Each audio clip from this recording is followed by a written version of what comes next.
Përshëndetje të dashur miq të astrologjisë vedike. Këtu do t'japim efektet e eklipsit hënor që do të ndodhi me 28 gusht. Në fakt do të ndodhi në orën nga 3 mëngjesit, pra herët natën 3 mëngjesit, shumë herët deri në orën 6 të mëngjesit.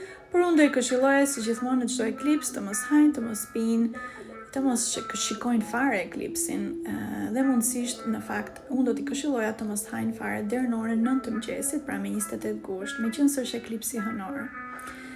Eklipsi hënor do të ndodhi në shenjën e ujorit sepse astrologjia vedike tregon gjithmonë të vërtetën dhe me shumë detaje.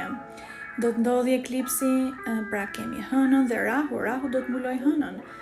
Rahu do të ndodhi pra me hënën në shenjën e ujorit në një nakshatra në astrologjinë vedike që quhet Shatabisha dhe është kjo nakshatra përfaqëson shërimet, quhet ndryshe 100 shëruesit apo 100 mjekët, sekretet, izolimi, trazira emocionale, sepse kjo është një eklips.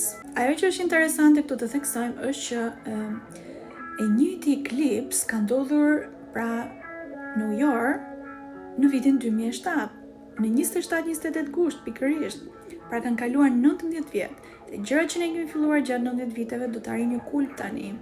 Për mirë apo për keq, le ta zbulojmë për të gjitha shenjat.